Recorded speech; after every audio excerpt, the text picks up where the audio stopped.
How do I guide and show my child that Jesus is the truth and the way of life? Great question. Raising kids to know Jesus. I think this is really important.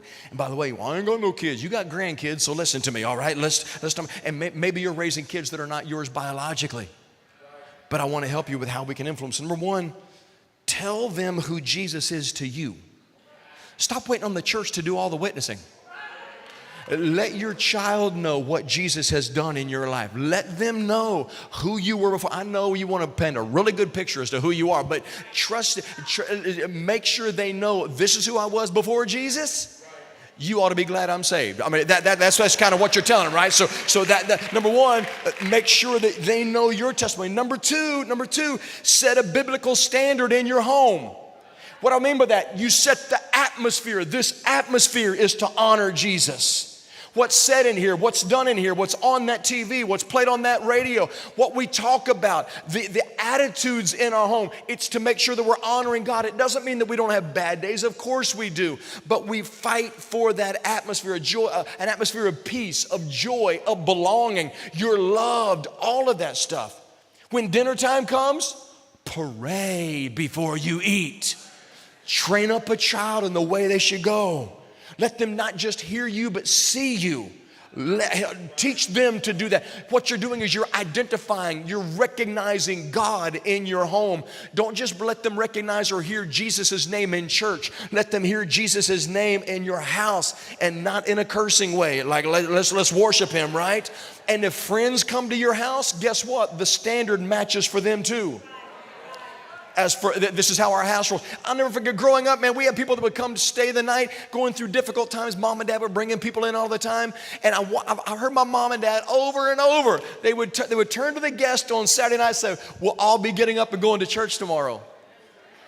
And this one guy, he looked back and said, yeah, I don't do church. He said, well, if you're going to do this bed, you're going to do this church. Be glad to have you stay, but we all go to church.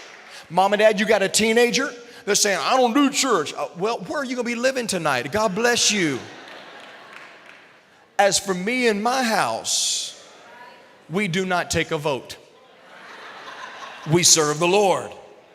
One, tell them who Jesus is to you. Number two, set a biblical standard for your home. Number three, teach them the Bible through your lifestyle, and then use words if necessary. Let them see you serving, tithing, reading your Bible, prayer. I don't know, coming to church. Let it become a standard in your life that church is not an option.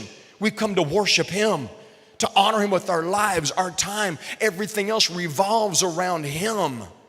This is a holy moment of our gathering. Let them see that. You know, they learn more by watching than listening. No, trust me. You want to know about a family? Ask the kids. Oh, they tell it all. It's hilarious. Can I help you with something else here on teaching them the Bible? Make sure you're examining the school's curriculum that they're studying. Look through those textbooks. I'm just saying, I'm not hating on anybody. I'm just saying, in the day and age we live in today, you can take nothing for granted. Check the books out. That's all I'm saying. I'm not hating on teachers. Y'all back up. It's 2024. Turn on your TV. Number four, talk with them biblically about culture. Expose what's wrong with culture. Expose what's wrong and explain how to engage culture.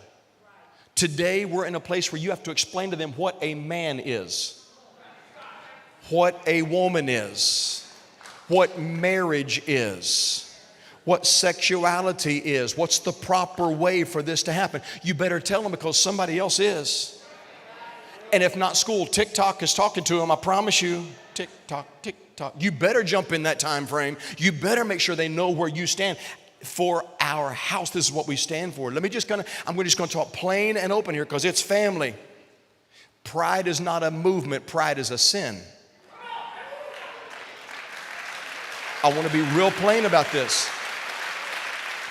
We love and embrace everybody, but ladies and gentlemen, there's got to be a standard in God's house. By the way, heterosexual premarital sex is a sin.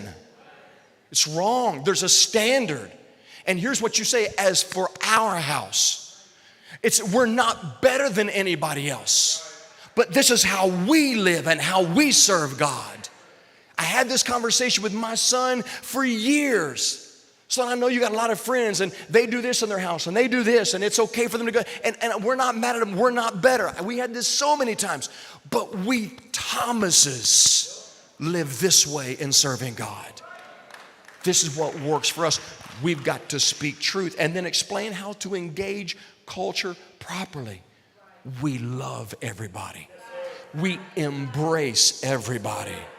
We accept everybody. Acceptance doesn't mean approval.